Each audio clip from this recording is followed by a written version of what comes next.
नाजरीन अस्सलाम वालेकुम। बराह रास्त मैं हूं इब्राहिम राजा और आज हम आपको एक बहुत बड़े इस्तीफे army chief general Asim Munir martial law लगाने की कोशिश, पहली और बड़ी तौहीन अदालत जस्टिस फायज ईसा ISI के एक ऑफिशियल और पाकिस्तान के सबसे बड़े और सबसे मकबूल लीडर इमरान खान साहब के मुतल्लिक 4 बड़ी ब्रेकिंग न्यूज से आगाह करेंगे। सबसे पहले आपको army chief general Asim Munir और इमरान खान साहब के मुतल्लिक एक बहुत बड़ी और हसास नोयत की ब्रेकिंग न्यूज से आगाह करते हैं। इसी खबर से जुड़ा एक वीडियो क्लिप इस वक्त सोशल मीडिया पर वायरल हो गया। इस खबर से आपको ये पता चलेगा कि मौजूदा फौजी क़यादत ने इमरान खान साहब को अब क्या हैरानकुन ऑफर किया है। इस ऑफर के बदले में इमरान खान साहब कैसे बहुत जल्द दोबारा वज़ीर-ए-आज़म बन सकते हैं और PTI का जो मैंडेट 8 फरवरी 2024 के इलेक्शन में लूटा गया था, ये मैंडेट कैसे दिनों या हफ्तों में वापस हो सकता है, इस खबर के मुतल्लिक आपको मुख्तसरन बताते हैं। तो मामला यह है कि इस जाली हुकूमत ने जो आईनी तरमीम लाने की कोशिश की, उसकी एक शिक ये भी थी कि मुसल्लह अफवाज के सरबराहान की दोबारा तैनाती और उनकी एक्सटेंशन। अब चूंकि ये आईनी तरमीम मंजूर नहीं हो सकी, तो इसलिए GHQ ने शहबाज शरीफ को और उनकी हुकूमत को एक शटअप कॉल दी है, क्योंकि GHQ और एस्टैब्लिशमेंट ये समझते हैं कि इस जाली हुकूमत ने उन्हें धोखा दिया और एस्टैब्लिशमेंट ये समझती है कि इस जाली हुकूमत को इलेक्शन मैनेज करके हमने मुसल्लत किया था। इमरान खान साहब के खिलाफ केसेस भी बनाए, पूरी PTI की क़यादत को जेलों में डाला, बल्ले का इंतखाबी निशान जस्टिस फायज ईसा के जरिए PTI से छीना गया। लेकिन उसके बावजूद ये जो कठपुतली हुकूमत है, ये नालायक भी है, नकम्मी भी है और इसके साथ साथ एस्टैब्लिशमेंट ये भी समझती है कि इस हुकूमत ने जानबूझकर ये नंबर गेम पूरी नहीं की और फौज को और फौजी क़यादत को धोखा दिया। अब इस पूरी सूरत हाल में GHQ की जानिब से इमरान खान साहब को एक बहुत बड़ी और दिलचस्प ऑफर की गई है। हम अपने व्यूअर्स से ये रिक्वेस्ट करेंगे कि जिस ऑफर के मुतल्लिक हम उन्हें बताने जा रहे हैं, इस पर शाइस्तगी के साथ कमेंट करके अपनी आरा का इजहार भी करें। अब ये जो खबर है, ये GHQ के इंतहाई करीब समझे जाने वाले सहाफ़ी मुनीफ फारूक ने दी है और मुनीफ फारूक को PTI एक टाउट एंकर भी कहती है। अब मुनीफ फारूक की जो वीडियो वायरल है, इसमें उन्होंने ये खबर दी कि जिस तरह से नून लीग तहरीक इंसाफ के दौर में और इमरान खान साहब के दौर में बहुत मुश्किलात का शिकार थी और इसी दौरान जनाब बाजवा की एक्सटेंशन का मामला सामने आया। जनाब बाजवा की एक्सटेंशन के लिए पार्लियामेंट में कानून साजी दरकार थी और उस वक्त नून लीग ने अपने नजरिए से यू टर्न लेते हुए, नवाज शरीफ ने यू टर्न लेते हुए ये फैसला किया कि पार्लियामेंट के अंदर नून लीग जनाब बाजवा की एक्सटेंशन के हक में वोट देगी। और मुनीफ फारूक ये कहते हैं कि जिस वक्त नून लीग ने जनाब बाजवा की एक्सटेंशन के हक में वोट दिया, तो इससे जनाब बाजवा और फौजी क़यादत को एक पॉजिटिव मैसेज गया और उनका तासुर यह था कि इसी के बाद ही फिर जनाब बाजवा और शरीफ खानदान के दरमियान एक सियासी डील हुई, जिसके नतीजे में शरीफ खानदान दोबारा इक़्तिदार में वापस आया और इमरान खान साहब के खिलाफ रजीम चेंज ऑपरेशन हुआ। अब मुनीफ फारूक जो हैं, वो इसी वीडियो में ये भी कहते हैं कि जिस तरह की आईनी तरमीम इस वक्त इस्टेब्लिशमेंट मंजूर करवाना चाहती है, जिसके अंदर जाहिर है कि मुसल्लह अफवाज के सरबराहान की दोबारा तैनाती और एक्सटेंशन की शिकें भी शामिल हैं, तो मुनीफ फारूक ने यह कहा कि PTI को चाहिए कि वो इस आईनी तरमीम के हक में वोट दे दे और उन्होंने ये तासुर दिया कि चूंकि इस्टेब्लिशमेंट को इस तरमीम को मंजूर करवाने में बड़ी मुश्किलात का सामना है, तो अगर PTI इस्टेब्लिशमेंट की मदद कर दे और ये आईनी तरमीम मंजूर करवा दे, तो इससे GHQ को और फौजी क़यादत को एक बड़ा पॉजिटिव और बड़ा मस्बत मैसेज जाएगा और इससे राब्तों की, यानी इमरान खान साहब और आर्मी चीफ के दरमियान राब्तों की खिड़कियां खुल जाएंगी और तासुर उन्होंने ये दिया कि इमरान खान साहब और PTI की मुश्किलात खत्म हो जाएंगी और वो दोबारा इक़्तिदार में भी आ सकते हैं। इसका मतलब यह है कि मुनीफ फारूक जो कि GHQ के एमा पर खबरें देते हैं, वो असल में ये खबर दे रहे हैं कि GHQ ने खान साहब से दरख्वास्त की है कि ये हुकूमत तो नकम्मी और नायल निकली, लेकिन आप इस तरमीम को मंजूर करवाने में हमारी मदद करें और हमारी जानिब से भी आपके लिए और आपकी पार्टी के लिए बड़े मस्बत किस्म के इकदाम किए जाएंगे। लेकिन यहाँ आपको army chief general Asim Munir Imran Khan साहब और चीफ इलेक्शन कमिश्नर के मुतल्लिक एक ब्रेकिंग न्यूज़ से आगाह करते हैं। ये ब्रेकिंग न्यूज़ पाकिस्तान के सबसे बड़े न्यूज़ चैनल ने नशर की है। इस खबर के दो नुकात आपके सामने मुख्तसरन रखते हैं। इस खबर के पहले नुक्ते में बताया गया कि स्पीकर कौमी असम्बली अय्याज सादिक ने अब इलेक्शन कमीशन को एक नया खत लिखकर एक घिनौनी वारदात कर दी। इस खत में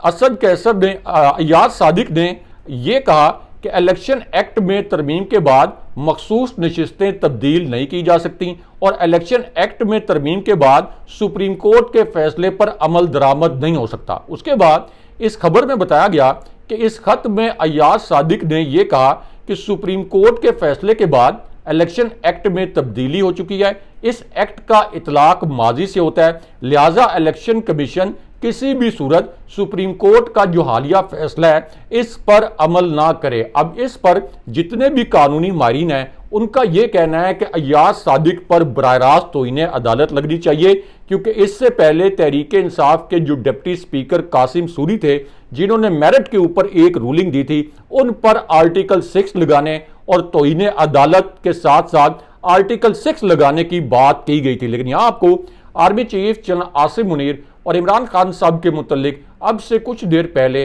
अलग से जो एक ब्रेकिंग न्यूज़ आई है, इस ब्रेकिंग न्यूज़ के मुतल्लिक आगाह करते हैं और इमरान खान साहब ने अब आर्मी चीफ के मुतल्लिक क्या दो हसास इंकशाफात किए और क्या 3 ऐसे जुमले बोले जिन्हें पाकिस्तानी मीडिया ने सेंसर कर दिया। ये तीनों जुमले मुख्तसरन आपके सामने रखते हैं। अब इमरान खान साहब ने अपने पहले इंकशाफ में फौजी क़यादत को मुखातिब किया। उसके बाद इमरान खान साहब ने कहा कि सुप्रीम कोर्ट आखिरी इदारा है जिससे लोगों को कुछ तवक्कुआत थी, लेकिन सुप्रीम कोर्ट को भी तबाह किया जा रहा है और पाकिस्तान बनाना रिपब्लिक बन जाएगा। खान साहब ने कहा कि इस वक्त आईनी तरमीम का मकसद सिर्फ और सिर्फ फाइज ईसा को बचाना है और ये सब कुछ रात के अंधेरे में नहीं होना चाहिए। ये जो कुछ हो रहा है ये आइन की खिलाफ वर्जी है। लेकिन उसके बाद इमरान खान साहब ने आर्मी चीफ और इस्टेब्लिशमेंट के मुतल्लिक एक हसास नोयत का जुमला बोला। इमरान खान साहब ने कहा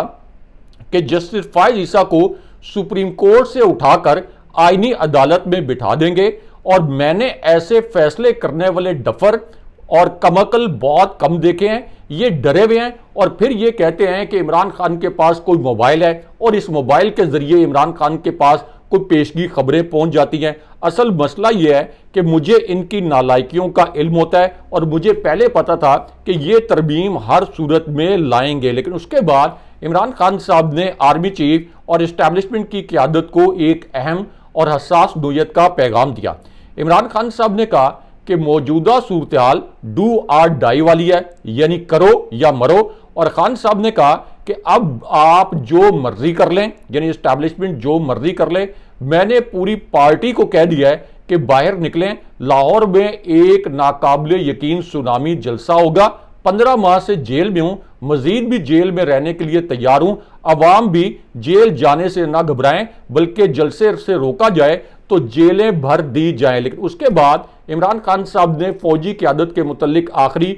और दिलचस्प और हसास नोयत का इंकशाफ किया। इमरान खान साहब ने कहा कि लाइन की एक तरफ वो लोग खड़े हैं जो वोट को इज्जत देने का नाम नेहाद नारा लगाते थे, लेकिन अब उन्होंने बूटों को चाटना शुरू कर दिया। खान साहब ने कहा कि जमहूरियत को डंडे के जोर पर गुलाम नहीं बनाया जा सकता। रावलपिंडी के कमिश्नर ने बिल्कुल दुरुस्त कहा था कि फाइज ईसा और चीफ इलेक्शन कमिश्नर ने 2024 के इलेक्शन में धांधली करवाई। ये अंपायर्स को तोसी देना चाहते हैं ताकि इनका इलेक्शन फ्रॉड जो है ये ना खुल सके। लेकिन उसके बाद अडियाला जेल में एक बड़ी गैर मामूली और दिलचस्प सूरत हाल पैदा हुई जिस पर कहके भी लग गए और इमरान खान साहब खुद भी मुस्कुरा दिए। अब यह सूरत हाल उस वक्त पैदा हुई जब इमरान खान साहब से फजलुर रहमान साहब के मुतल्लिक एक पेचीदा सवाल किया गया। इस सवाल में खान साहब से पूछा गया कि फजलुर रहमान साहब ने हुकूमत की आईनी तरमीम को यकसर मुस्तरद कर दिया है, क्या फजलुर रहमान अपने मौक़िफ़ पर कायम रहेंगे और आप इस पर क्या कहते हैं। इस पर इमरान खान साहब ने कहा कि मुझे मालूम है कि तुम मुझसे क्या कहलवाना चाहते हो, तुम हेडलाइन के चक्कर में मुझे ट्रैप करना चाहते हो। मुझे 28 साल हो गए हैं सियासत में, मुझे इतनी समझ है कि तुम मेरी सारी गुफ्तगू को एक तरफ करके अपनी मर्जी की कोई हेडलाइन बनवाना चाहते हो। लेकिन यहां आपको चीफ इलेक्शन कमिश्नर की एक घिनौनी वारदात के मुतल्लिक एक अहम खबर से आगाह करते हैं। इस खबर के पहले नुक्ते में बताया गया कि चीफ इलेक्शन कमिश्नर की सदारत में एक इजलास मुनक्किद हुआ और इस इजलास में इलेक्शन तरमीमी एक्ट पर तफसीली ब्रीफिंग दी गई। उसके बाद इलेक्शन कमीशन ने यह खबर लॉन्च करवाई कि कानूनी तौर पर मखसूस नशिस्तों की फहरिस्त फराम ना करने पर तहरीक इंसाफ इन नशिस्तों की अहल नहीं है। यानी सुप्रीम कोर्ट के फैसले के बावजूद ये खबर लॉन्च करवाई गई कि ये मखसूस नशिस्तें पीटीआई को नहीं दी जाएंगी और फिर यह भी कहा गया कि तंजीमी ढांचा ना रखने वाली पार्टी के साथ खतो किताबत की कोई अहमियत नहीं है। और चीफ इलेक्शन कमिश्नर ने अब अमली तौर पर सुप्रीम कोर्ट के ये जो 8 जज साहिबान हैं इनके खिलाफ एक घटिया किस्म का ऐलान जंग कर दिया है, सिर्फ इस वजह से कि वो समझते हैं कि एस्टैब्लिशमेंट उनके पीछे खड़ी है। इसीलिए अब पीटीआई और जो मुल्क भर के वकला हैं उन्होंने कहा कि सबसे पहले चीफ इलेक्शन कमिश्नर की बरतरफी होनी चाहिए, इन पर तोहीने अदालत लगनी चाहिए। लेकिन यहां आपको एक कर्नल और मेजर के मुतल्लिक अब से कुछ देर पहले जो एक वीडियो क्लिप वायरल हुआ है जिसे पाकिस्तानी मीडिया ने नशर नहीं किया, इसके मुतल्लिक आपको बताते हैं कि इस वीडियो में क्या है और इस खबर में क्या कुछ है। तो मामला यह है कि यह खबर उस वक्त आई जब सलमान अकरम राजा पर यह इल्जाम लगाया गया कि उन्होंने फौजी क़यादत के मुतल्लिक कुछ नामुनासिब जुमले बोले। उसके बाद सलमान अकरम राजा के घर पर छापा मारा गया। अब इस पर सलमान अकरम राजा की एक वीडियो वायरल हुई है और उन्होंने कहा कि कोई भी आप पर बस इतना सा इल्जाम लगा दे कि आपने फौजी क़यादत के मुतल्लिक कोई नामुनासिब जुमला बोल दिया है तो उसके बाद आपके तमाम बुनियादी हकूक ख़त्म हो जाते हैं और बंद कमरे में मेजर या कर्नल के सामने आपको एक अगवाशुदा जिंदगी गुजारना पड़ती है। लेकिन यहाँ पे army chief general Asim Munir और मुल्क में मार्शल लॉ लगाने के मुतल्लिक एक बड़ी ब्रेकिंग न्यूज़ से आपको आगाह करते हैं और एक जो बड़ा इंकशाफ हुआ है इसके मुतल्लिक आपको बताते हैं। अब इस इंकशाफ में उमर अयूब ने यह बताया कि रात को 2 बजे क्या गैर मामूली सूरत हाल पैदा हुई थी। उमर अयूब ने कहा कि मौलाना फजलुर रहमान ने हमें बताया कि उन्हें इस जाली आइनी तरमीम का मुसवदा अचानक रात 2 बजे दिया गया और जब मौलाना फजलुर रहमान और उनकी टीम ने यह मुसवदा पढ़ा तो उनको यह लगा कि यह तो सीधा सीधा मुल्क को आमरीत की जानिब धकेला जा रहा है। उसके बाद उमर अयूब साहब ने कहा कि अगर ये आइनी तरमीम मंजूर हो जाती तो फिर मुल्क में बराह रास्त मार्शल लॉ लग जाता। लेकिन यहाँ पे इस जाली हुकूमत का तख्ता उलटने के मुतल्लिक भी एक अहम जो ब्रेकिंग न्यूज़ आई है, इस ब्रेकिंग न्यूज़ से आपको आगाह करते हैं। अब यह खबर एन उस वक्त आई जब एक तरफ अंसार अब्बासी साहब ने जो कि GHQ और एस्टैब्लिशमेंट के जराए से खबरें देते हैं, अब उन्होंने अपनी खबर में यह लिखा कि शहबाज शरीफ की हुकूमत की बका इसका इन्हिसार सिर्फ इस बात पर है कि इसे हर सूरत में यह आइनी तरमीम मंजूर करवाना पड़ेगी। यानी उन्होंने तासुर दिया कि अगर यह आइनी तरमीम मंजूर ना हुई तो फिर शहबाज शरीफ की हुकूमत खत्म हो सकती है। लेकिन उसके बाद अब army chief general Asim Munir, Shahbaz Sharif और इमरान खान साहब के मुतल्लिक एक और अहम और बड़ी खबर आई है। अब यह खबर उस वक्त आई जब ISI के एक ऑफिशियल के मुतल्लिक एक बड़ा तकलीफ दे नोयत का और बड़ा दिलखराश नोयत का इंकशाफ हुआ, या आप कह लें कि एक बहुत बड़ा दावा किया गया।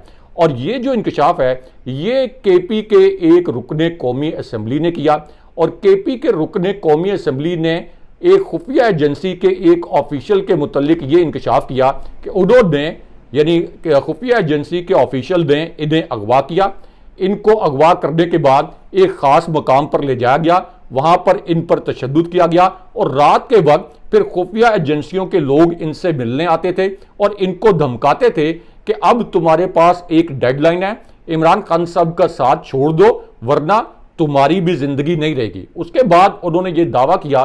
कि जब उन्होंने ये कहा कि मैं इमरान खान साहब का साथ नहीं छोड़ूंगा तो उनको खुफिया एजेंसियों ने यह तासुर दिया कि इमरान खान साहब तो खुदा न खास्ता जिंदा नहीं रहेंगे तो फिर तुम क्या करोगे। और रुकने KP असम्बली ये कहते हैं कि मैंने ये मैसेज दिया कि मैं इमरान खान साहब से मरते दम तक वफा करूंगा। लेकिन इस पूरी सूरत हाल में आर्मी चीफ और शहबाज शरीफ के मुतल्लिक एक बड़ी दिलचस्प खबर आई है और शहबाज शरीफ की हुकूमत के खात्मे के मुतल्लिक सीनियर सहाफ़ी नुसरत जावेद साहब ने एक बड़ा इंकशाफ किया। अब नुसरत जावेद साहब ने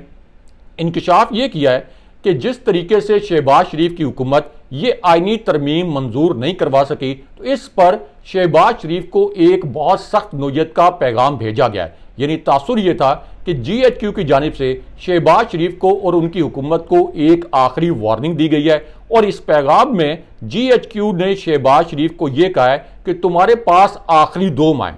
सिर्फ 2 माह, अगर 2 माह में तुमने ये आईनी तरमीम मंजूर ना करवाई तो फिर घर जाओ। कोट अनकोट वर्ड्स ये थे कि 2 माह में आईनी तरमीम मंजूर कराओ वरना घर जाओ, जैसा कि आप इस वक्त हमारे थंबनेल में भी देख रहे हैं। अगले प्रोग्राम तक के लिए अल्लाह हाफिज़।